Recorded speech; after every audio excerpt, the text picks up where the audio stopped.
वैसे जरूरी नहीं है, लेकिन वीडियो को लाइक और डिसलाइक करने की कोशिश जरूर किया करें। कहानी की शुरुआत एक किंग को दिखाते हुए होती है। उस किंग को जंगल में एक बच्चा मिलता है। उस बच्चे का नाम काई होता है और यही इस मूवी का मेन कैरेक्टर है। अब वहाँ के लोगों का मानना था कि इस बच्चे को जंगल के मॉन्स्टर्स ने पाला है, लेकिन किंग उस बच्चे में कोई खास चीज देखते हैं जो कोई और नहीं देख पाता, इसीलिए वो उस बच्चे को अपने घर ले जाते हैं। अब गाँव के लोग उस बच्चे को यानी कि काई को समझते हैं कि वो एक कस्ट बच्चा है, इसीलिए कोई भी उसे अच्छा नहीं समझता सिवाय एक लड़की के, और वो लड़की होती है किंग की बेटी प्रिंसेस। प्रिंसेस काई को काफी ज्यादा पसंद करती थी। इसके बाद काई देखते ही देखते बड़ा हो जाता है, लेकिन उसके बिहेवियर में अभी तक कोई भी चेंज नहीं आया था। वो स्टार्टिंग से ही सबकी इज्जत किया करता था और हमेशा ही सबके सामने झुका था। तभी दिखाया जाता है कि एक जाइंट मॉन्स्टर जंगल में कहीं से आ गया है। अब सारे सोल्जर्स उस मॉन्स्टर को पकड़ने के लिए पूरी कोशिश करते हैं, लेकिन वो उसे नहीं पकड़ पाते। उल्टा वो जाइंट मॉन्स्टर उन पर भारी पड़ रहा था। वो सभी पे अटैक करके उन्हें मारता जा रहा था। अब इसी दौरान हम एक फॉक्स को देखते हैं जिसके 2 कलर की आईज थी और वो ये सब होते हुए देख रही थी, और वो जाइंट मॉन्स्टर किसी के भी कंट्रोल में नहीं आ रहा था। लेकिन इसी बीच काई भी अपने घोड़े पर बैठ के उसका पीछा करने लगता है। तभी एक सोल्जर याशनु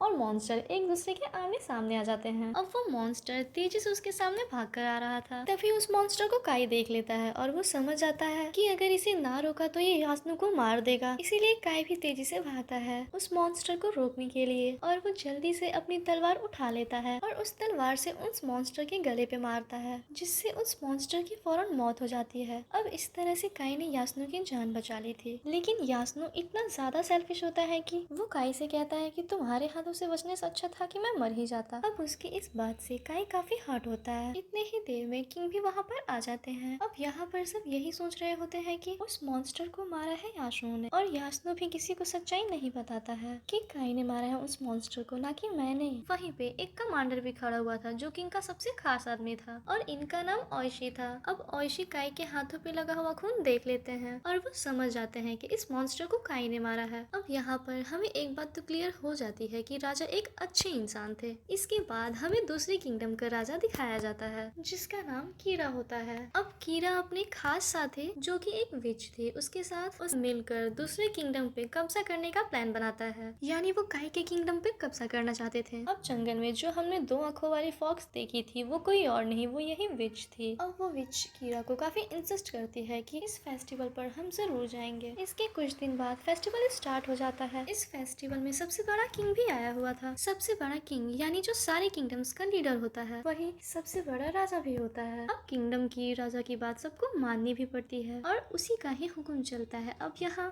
एक खेल होने वाला था। सभी किंगडम्स का एक एक वॉरियर आगे आएगा और वो आपस में लड़ेंगे, और जिस किंगडम का वॉरियर जीत जाएगा और उस किंगडम की रिस्पेक्ट बढ़ जाएगी। अब दूसरी किंगडम यानी कीरा की तरफ से एक काफी लंबा चौड़ा आदमी आता है जिसे देखकर सबकी आंखें खुल जाती हैं। अब काई की तरफ से यासनु को आगे आना था क्योंकि सबको लग रहा था कि जाइंट मॉन्स्टर को उसने मारा है, इसलिए। लेकिन यासनु तो टेंट में अजीब हालत में मिलता है। तब ये देखकर कमांडर ओशी का बेटा उसे पूछता है, क्या हुआ आपको, आप ठीक है ना? असल में यासनु की आईज बिल्कुल व्हाइट हो गई थी, और जब काई ने उसकी ऐसी हालत देखी तो वो समझ जाता है कि उसे किसी ने पोजेस कर लिया है। तो काई कहता है कि किंगडम की इज्जत बचाने के लिए अब किसी को तो जाना ही होगा ना। अब यहाँ पर एक रूल्स बनाया गया था कि सिर्फ वॉरियर ही उस लड़ाई में लड़ सकता है, लेकिन कोई भी उसे वॉरियर नहीं मानता था। सबका यही मानना था कि वो प्योर नहीं है, लेकिन उसके बावजूद भी वो वॉरियर वाला कॉस्ट्यूम और मास्क पहन लेता है। अब काई उस लंबे चौड़े आदमी से लड़ने के लिए चला जाता है। अब स्टार्टिंग में तो काई ने उसे भारी टक्कर दी, लेकिन जाहिर सी बात है कि वो लंबा चौड़ा आदमी भी पावरफुल था, इसीलिए वो काई को जोर से किक मारता है, जिसकी वजह से काई पीछे जाके गिरता है। इसके बाद काई दोबारा उठकर उसके साथ लड़ने लगता है, लेकिन इस बार काई की तलवार टूट जाती है और इसके बाद वो आदमी काई को जोर से पंच मारता है, जिसकी वजह से काई दूर जाके गिर जाता है। साथ साथ उसका मास्क भी उतर जाता है। अब काई को वहाँ पर देखकर सब लोग काफी हैरान हो जाते हैं।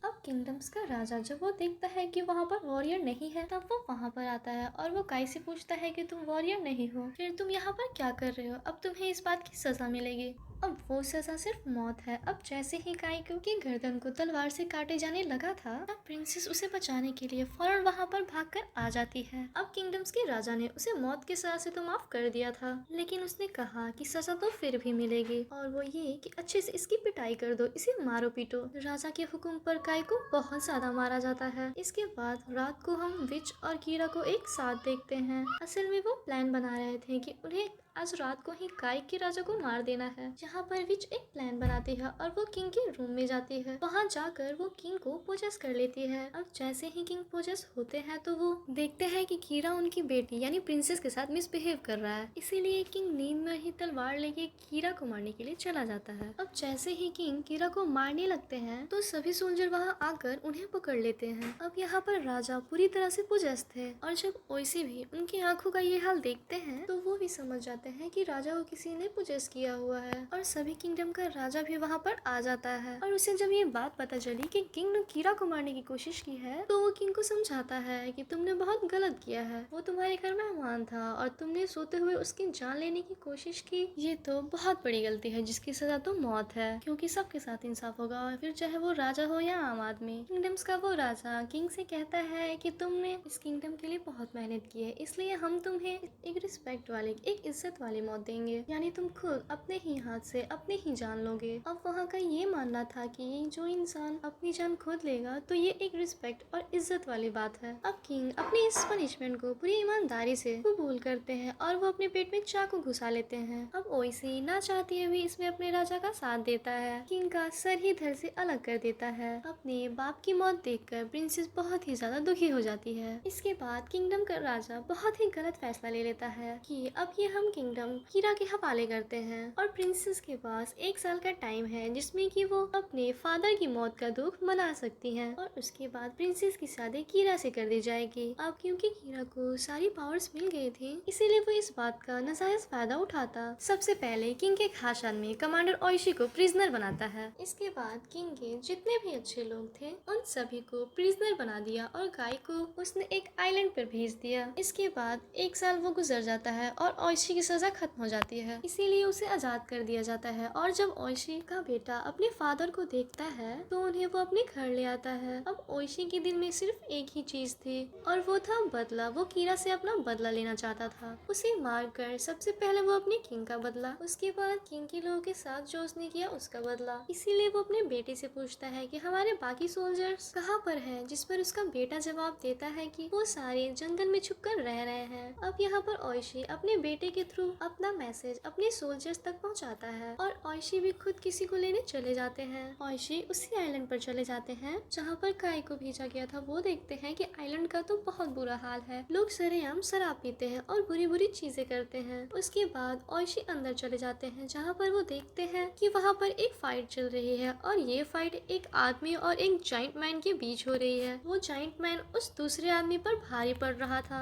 लेकिन फिर देखते ही देखते वो आदमी उस जाइंट मैन के सर धड़ से अलग कर देता है। ये इंसान कोई और नहीं बल्कि काई था। अब ओइशी वहाँ के लोगों से कहते हैं कि मैं भी फाइट करना चाहता हूँ, इसीलिए उन्हें भी अंदर भेज दिया जाता है और वो दोनों एक दूसरे के आमने सामने थे। अब लड़ाई के दौरान ओइशी काई को काफी समझाने की कोशिश करते हैं कि मैं हूँ ओइशी, क्या तुम मुझे नहीं पहचान रहे हो? लेकिन काई तो उसे नहीं पहचान रहा था, जैसे कि उसकी याददाश्त ही चली गई हो। वो लगातार ओइशी पे अटैक कर रहा था। अब यहाँ पर ओइशी खुद को बचाने की भी कोशिश कर रहा था, साथ साथ काई को भी समझाने की पूरी कोशिश कर रहे हैं, लेकिन काई तो अब भी उन्हें नहीं पहचानता। लेकिन ओइशी जब ये कहते हैं कि हमने प्रिंसेस को भी बचाना है, उसके दुख का 1 साल खत्म हो गया और अब कीरा से उसकी शादी कर दी जाएगी, तो हमें उसे बचाना है। अब यहाँ पर सब कुछ काई को याद आ जाता है और वो दोनों लड़ने की एक्टिंग करने लगते हैं और लड़ते लड़ते वो वहाँ से बाहर आ जाते हैं। उन्हें रोकने के लिए उन पर गोलियां भी चलाई जाती हैं, लेकिन किसी न किसी तरह वहाँ से बचकर निकल जाते हैं और जाते जाते वहाँ पर आग लगा देते हैं और वहाँ से भाग जाते हैं। अब यहाँ पर उनकी छोटी सी आर्मी बन गई थी, लेकिन उनके पास वेपन्स नहीं थे। तो यहाँ पर काई कहता है कि जो जंगल में मॉन्स्टर रहते हैं हम उनसे जाकर वेपन्स लेंगे, क्योंकि मैं जानता हूँ कि वो हमारी मदद जरूर करेंगे। असल में मैं वहीं पे पला बड़ा हूँ और वहीं से सब कुछ सीखा है, लेकिन वो हमें एक ही शर्त पे वेपन्स देंगे। जब हमने उनके टेस्ट को पास कर दिया तब उनमें से एक पूछता है कि उनका टेस्ट कितना मुश्किल होगा। तब इस पर काई कहता है कि उनका टेस्ट इतना मुश्किल होता है कि हर किसी की बस की बात नहीं होती। इसके बाद वो लोग जंगल में एंटर करते हैं। ये कोई आम जंगल नहीं था बल्कि भूतों का जंगल था और कब्रों में से सारे सोल्स बाहर आकर इधर उधर फिर रहे थे। इसके बाद वो मॉन्स्टर की केव तक पहुंच जाते हैं। अब यहाँ पर काई सिर्फ ओइशी को ही अपने साथ अंदर लेकर जाता है और बाकी साथियों को वो वहाँ बाहर ही रुकने को कहता है। फिर थोड़ी अंदर जाकर उसने ओइशी को भी वहीं रुकने को कहा और यहाँ पर वो ओइशी को ये भी कहता है कि चाहे कुछ भी हो जाए अपना ऐसा वेपन मत निकालना। इसके बाद से काई वहाँ से और अंदर चला जाता है और ओइशी वहीं पर रुककर उसका वेट करता है। वहाँ पर जितने भी लोग थे उन्होंने येलो कलर का ड्रेस पहना हुआ था और वो सब झुके हुए थे। इसके बाद जब काई अंदर जाता है तो वहाँ पर एक मॉन्स्टर जैसा इंसान आता है। वो काई को कहता है कि तुम आ गए वापस, मुझे पता था कि तुम जरूर आओगे। जिस पर काई कहता है कि मैं यहाँ पर हथियार लेने आया हूँ। तब वो मॉन्स्टर जैसा इंसान बीच में रखी हुई तलवार की तरफ इशारा करता है, कहता है कि ले लो हथियार। उधर याशनु कहता है कि मुझे लग रहा है कि वो काई को ले गए हैं अपने साथ और मुझे इन मॉन्स्टर जैसे इंसानों पर भरोसा नहीं है और अगर वो थोड़ी देर के बाद भी वापस नहीं आए तो हम जाएंगे अंदर। उधर ओइशी भी काई का वेट कर रहा था, लेकिन तभी याशनु अपने साथियों के साथ अंदर आ जाता है। तब ओइशी उनसे कहता है कि तुम लोग अंदर क्यों आए, मना किया था ना अंदर आने के लिए। अब वहाँ पर वो जितने भी इंसान थे जो झुके हुए थे हिलने लगते हैं। तभी याशनु देखकर अपनी तलवार निकाल लेता है। अब जैसे ही याशनु अपनी तलवार निकाली होती है तो वो येलो ड्रेस वाले लोग उठ जाते हैं और उन पर हमला करने लगते हैं। तब ओइशी को एक आवाज गूंजते हुए सुनाई देती है और वो कहती है कि जल्दी से अपनी तलवार निकालो, अपने साथियों को बचाओ, क्या तुम उन्हें यूं ही मरने दोगे। अब ये आवाज सुनकर भी ओइशी अपना हथियार नहीं निकालता। उधर मॉन्स्टर जैसा इंसान और काई तलवार की सेम ही दूरी पर खड़े होते हैं और पहले काई उस तलवार की तरफ बढ़ता है और बाद में मॉन्स्टर जैसा इंसान। अब क्योंकि उस मॉन्स्टर जैसे इंसान में भी पावर्स थी तो इसलिए वो आगे बढ़ रहा था तेजी से। लेकिन यहाँ पर हम ये जान पाते हैं कि वो सारी पावर्स काई के पास भी थी, उससे ज्यादा ही आगे स्पीड में आकर वो तलवार ले लेता है। उधर दिखाया जाता है कि ओइशी ने अपनी तलवार नहीं निकाली तो सब कुछ पहले जैसा हो गया। बात ये है कि उसके साथी अंदर आए ही नहीं थे, उसे सिर्फ वैसा विजन दिखाया जा रहा था ताकि वो अपनी तलवार बाहर निकाले। उसने तलवार इसीलिए नहीं निकाली क्योंकि उसे काई की बात याद थी कि चाहे कुछ भी हो जाए अपना हथियार नहीं निकालना। अब क्योंकि इन्होंने उस मॉन्स्टर जैसे इंसानों का टेस्ट पास कर लिया तो इसीलिए उन्हें सारे हथियार मिल जाते हैं और अब ये टोटल पूरे 47 रोनियन हो गए हैं। अब यहाँ पर मैं आपको ये बता दूं कि रोनियर आखिर होते कौन है। असल में जो वॉरियर्स होते हैं वो अपने किंगडम और राजा के लिए किसी भी सूरत जान देने के लिए तैयार होते हैं और कोई ऐसा काम जो वॉरियर को कहने के लिए कहा गया था और उसने वो नहीं किया तो वो रोनियर बन जाता है। अब यहाँ पर उन्हें ये पता था कि अगर वो लड़ने के लिए गए तो क्या पता वो वापस लौट कर ना आए और ये यहाँ से अगर वापस लौट कर चले भी गए तो किंगडम का राजा उन्हें मौत की सजा सुना देगा, क्योंकि अगर कोई उसके बात के अगेंस्ट जाता है तो वो सजा देने के लिए उसे मौत ही देता है। अब ये 47 रोनियन एक पेपर पर साइन करते हैं ताकि हिस्ट्री में उन्हें हमेशा याद रखा जाए। दूसरी तरफ दिखाया जाता है कि आज प्रिंसेस की और कीरा की शादी थी। अब इस शादी को रोकने के लिए रोनियन वहाँ पर पहुँच जाते हैं। अब ये लोग वहाँ पर वैसे ही अंदर तो जा ही नहीं सकते थे, इसीलिए वे लोग अपना भेष बदल कर जाते हैं। वो थिएटर वाले बनकर वहाँ पर जाते हैं। अब वो आहिस्ता आहिस्ता कर महल के चारों तरफ से अंदर आने लगे और बाकी सब ने भी मास्क लगाया हुआ था। अब क्योंकि वहाँ पर डांस चल रहा था तो इसी बात का फायदा उठाकर रोनियन कीरा के लोगों को मारने लगते हैं। अब ये रोनियन समझदारी मुजाहिर करते हुए कीरा के लोगों को मारते हुए आगे बढ़ते हैं, लेकिन तभी कोई ओइशी को तीर मार देता है और जैसे उसे तीर लगता है उसका मांस हट जाता है। तब वे देखकर कीरा के होश उड़ जाते हैं। ऐसा होते ही वहाँ पर हलचल मच जाती है। कीरा और 47 रोनियन के बीच में फाइट होने लगती है। वहाँ पर बिल्कुल जंग का माहौल बन गया था।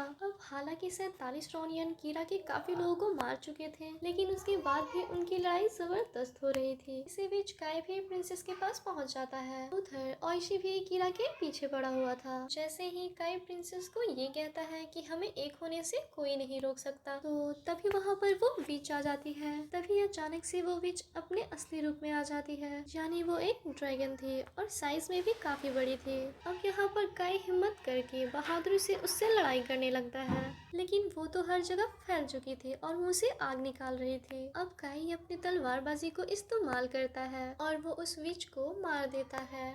उधर ओइशी भी कीरा पर भारी पड़ रहा था। ओइशी कीरा को कहता है कि मैंने तुमसे कहा था ना कि मैं सबका बदला लेकर रहूंगा तुमसे, और ऐसा कहकर ही वो कीरा का सर धड़ से अलग कर देता है। अब उसने कीरा का सर अपने हाथ में पकड़ा होता है। तब कीरा के सर को उसके हाथ में देखकर लड़ाई रुक जाती है। अब यहाँ पर 47 रोनियन जीत गए थे। उन्होंने अपना बदला भी ले लिया था कीरा से, लेकिन जब वो सभी किंगडम के राजा के पास जाते हैं तो राजा उनसे कहता है कि तुमने ये काम मेरे मर्जी ऐसी के खिलाफ किया है। मैंने कहा था कि कोई अटैक मत करना, कोई बदला नहीं लेना, लेकिन तुमने फिर भी ऐसा किया, इसीलिए अब तुम्हारे लिए सिर्फ मौत की सजा है। लेकिन तुम सब रिस्पेक्ट यानी इज्जत वाली मौत ही मरोगे, क्योंकि बेशक तुम लोग मेरे खिलाफ गए, लेकिन तुमने अपने राजा के लिए, इंसाफ के लिए लड़ा, अपनी जान की भी परवाह नहीं की। इसीलिए मैं तुम्हें इज्जत की मौत देना चाहता हूँ। यानी तुम भी अपने राजा की तरह खुद ही अपनी जान लो, यानी खुद ही अपने आप को मारो। अब यहाँ पर ऐसे उसकी ये बात मान लेता है। इसके बाद दिखाया जाता है कि इन सब ने व्हाइट कलर का ड्रेस पहन लिया है और खुद को मारने के लिए वो बिल्कुल रेडी हैं। और ये सब देखकर प्रिंसेस रो रही होती है। फिर किंगडम्स का राजा ऐसी के बेटे को वहाँ से उठा देता है और कहा कि तुम अपनी जान मत लो, क्योंकि मैं चाहता हूँ कि ऐशी का कोई एक भी तो जिंदा बचे, उसकी निशानी के तौर पर। इसके बाद वो सब अपनी जान ले लेते हैं। रिस्पेक्ट वाली मौत मिलती है उनको, बिल्कुल वॉरियर की तरह। तब उन्हें देखकर प्रिंसेस रोने लगती है और यहीं पे ये मूवी